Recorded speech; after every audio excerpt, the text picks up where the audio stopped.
Hi, this is Paul from Unsung Angler, and today we're going to take a dive into looking at one of the most versatile fishing rigs that you can tie when you're offshore fishing.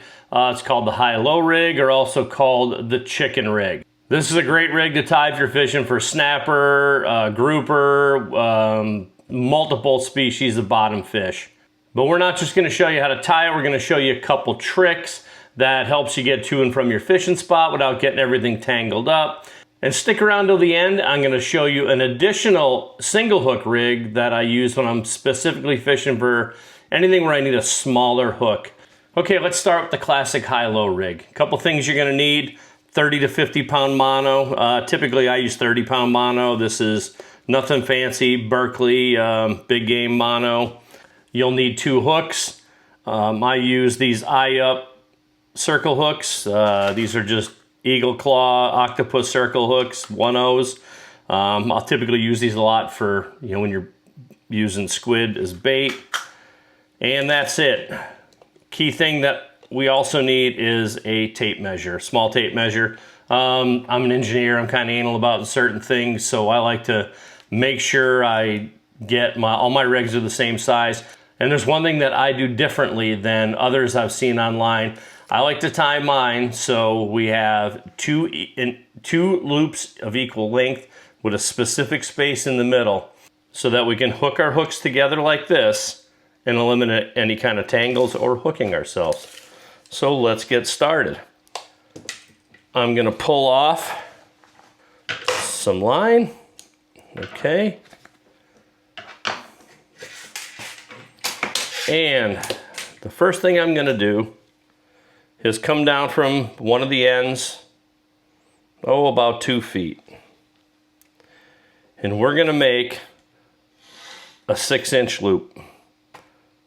So we're gonna make a 6-inch loop, and then we're gonna do a double surgeon loop.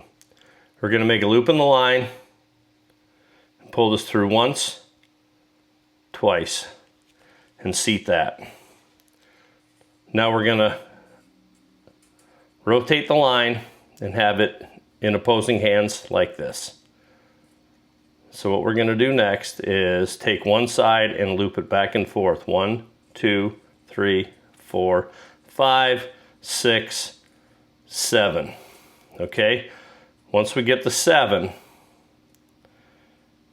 we're gonna pass our loop we just made. Sometimes you might need to use your third hand, your mouth here, and pass that through. So once we get that portion pulled through, we're gonna snug it up. So one nice thing with the loop, it's gonna keep it from sliding through, and it's gonna keep our external loop 6 inches, okay? So as you can see, we're gonna pull this, a little saliva, and just let it seat down upon itself. So here's one of our loops. Okay, now what we're gonna do is measure out 18 inches. And that's gonna be the location we want our next loop. So we're gonna come 18 inches, and from there, from that spot you measured, you're gonna pull out a 6-inch loop. And we're gonna do the same thing we did at the other one. Double surgeon.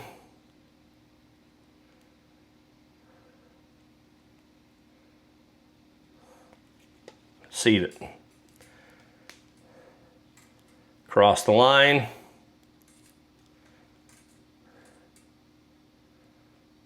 One, 2, 3, 4, 5, 6, and 7.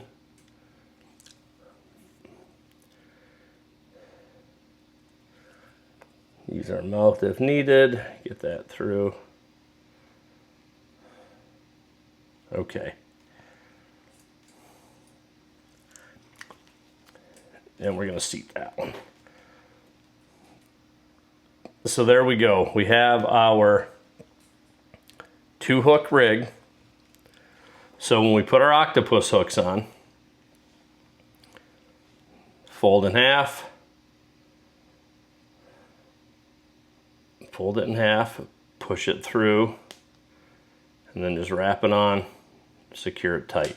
You can crisscross it. I've never had an issue by not doing that, so we'll do the next hook.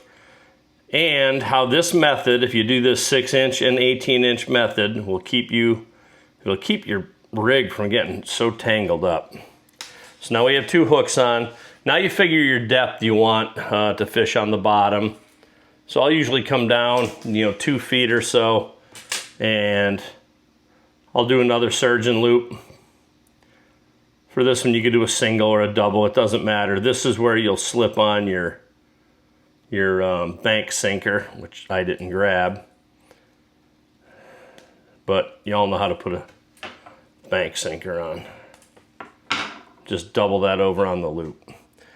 So what I'll usually do is, after I get the rig done, rather than tie a swivel on this, what a lot of people tie a swivel, I'll just FG knot this right on my braid, or uni to uni, something like that. But I want a knot that can go up in the tip of the rod, because a lot of people I take fishing don't pay attention and they'll crank it right up.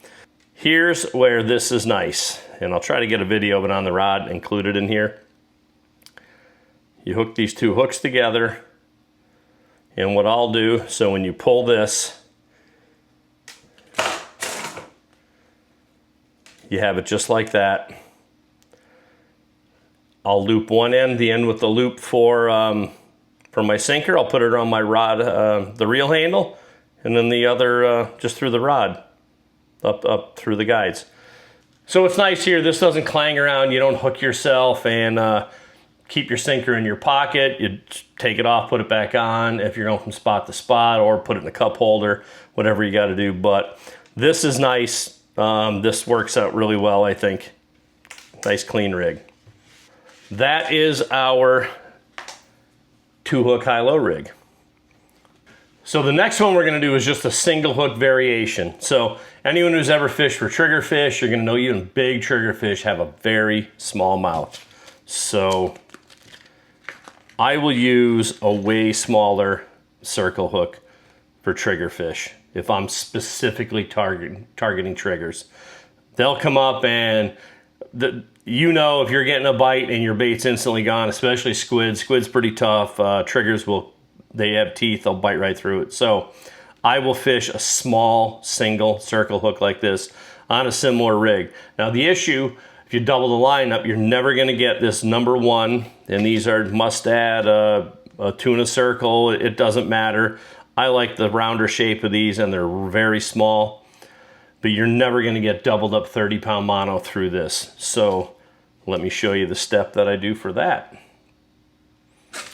We really won't need the tape measure, so we're gonna pull out not as much line. You don't mind wasting it when it's Berkley big game, and I've never had a problem using this Berkley big game. It's always performed well for me.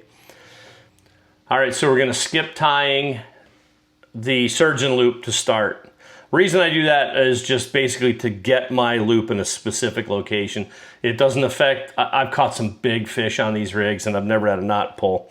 So no surgeon loop, we're just gonna loop our line back over itself, just like we did with the surgeon loop.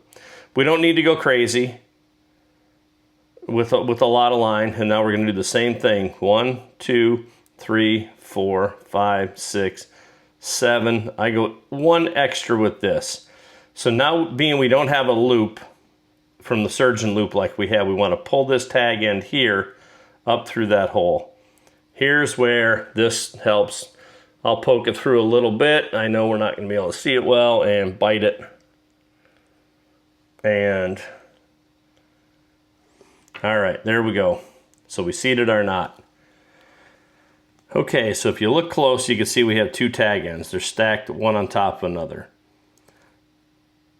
The line from the top comes down through the loop and is actually on the bottom. So what we want to do, I don't think the knot's ever going to pull, but just in case, I cut the top section. So now this line runs, and this is the section I'll run to my rod, okay? So I don't forget that. I'm going to come down. On the end, I want to put my sinker, so I don't forget. And we're going to do a surgeon loop And there we go. That's where our sinker is going to go. Trim that.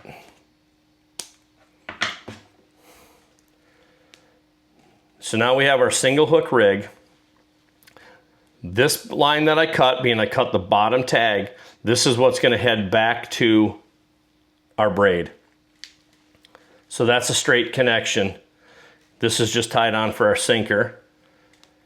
And then I'll just tie my hook on as I normally would. I like to use a uni knot, so we'll go ahead and tie a uni on here.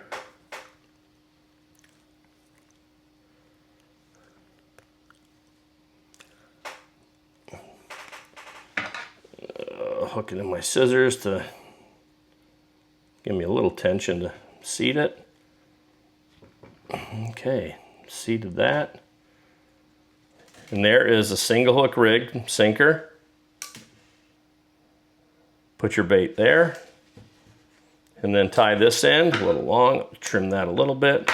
And the same thing, I'll use uni to uni, or I mostly use an FG knot. I'll FG this to my braid, and that is my triggerfish rig.